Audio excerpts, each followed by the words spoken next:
Yes, welcome to another video here by the Tokyo Real Estate Man, and in our next series of videos here on how to buy a house in Japan, or specifically, I've always got people trying to get interested into urban properties where you're going to be able to get uh, out of the deals you get into. Okay, you buy something in the countryside of Japan, and you're really going to be stuck with it. It's not going to sell. And I'm here on it's a great Instagram. I think it's got like 400,000 subscribers to it.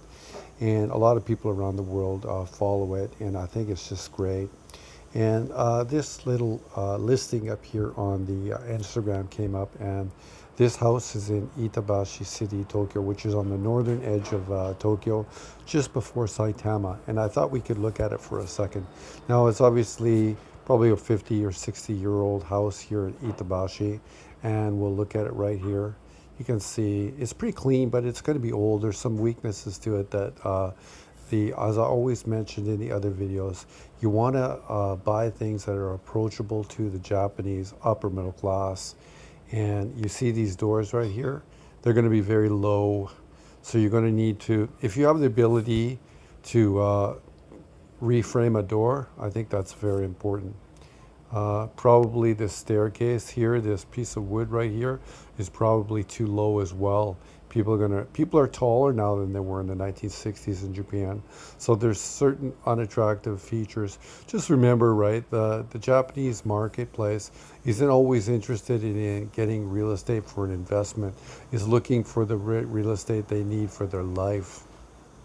There's some good things here though, there's some new flooring here. There's a lot of things I like about this. This is probably a low ceiling right here, probably like 175 centimeters, and people now are 180 centimeters. So there's some weaknesses to it, and that would be one of them.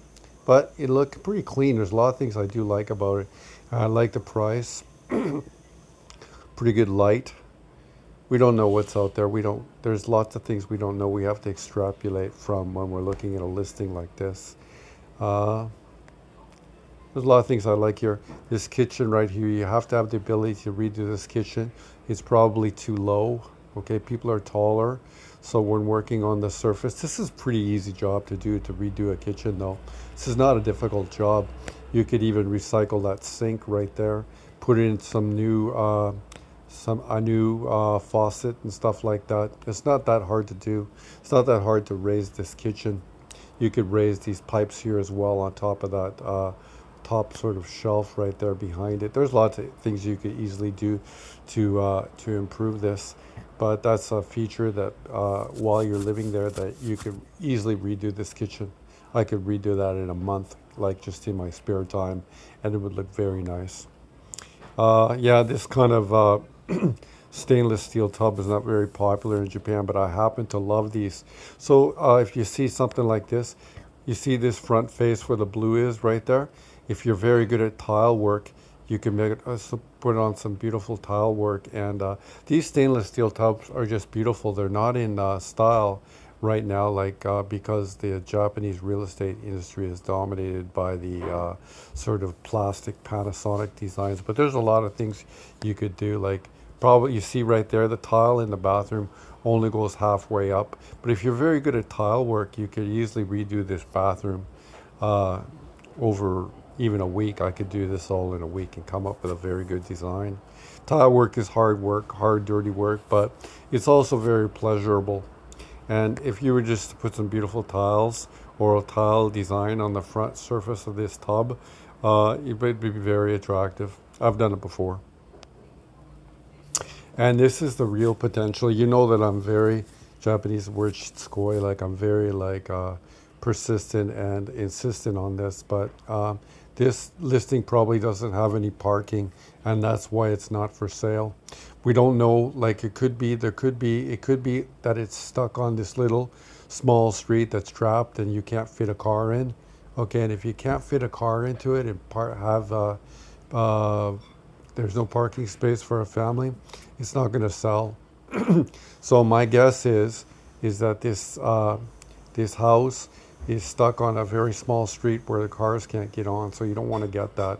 Now, if it was able to put a car to navigate down the small little street, this space in here, contained here, should be turned into like a driveway, or you could easily put in a very nice sort of brick sort of driveway for a car here. Is the space, or is this like the street in front of this house, does it have like potential to put like even a K car down it? Don't forget that or maybe you don't know, but the upper middle class in Japanese society like a bigger car than a KHR, particularly in Tokyo. If you go to the countryside, people like a smaller car because they make less money, so they don't want to waste money on gas and stuff like that. But this could be potential if if there is a play like a street, if it's on a street where you can bring a car down and then make a driveway here. This kind of house then with you redoing the tile here, redoing the kitchen. You can easily redo a very stylish kitchen. Uh, and then having the ability to redo the doors, like on a house like this, you do a lot of, it's got a lot of potential for a sort of like economic lift. And if you can make these improvements in a stylish way, and particularly make this driveway, which I'm not sure you can drive down this little road in front of the house, we don't know. But if you can't put a driveway there, this house is definitely a good investment, because you could live in Tokyo, you could have an investment, and also you would obviously have what I always talk about, so very important, is liquidity. You need liquidity. And yeah, that's another video here by the Tokyo Real Estate Man, looking at this one house in Itabashi City, Tokyo, for 105,000 US dollars. So let's look at it probably in Japanese, 1,400 man, or 1,400 man in Japanese. Thank you for taking the time to watch this video.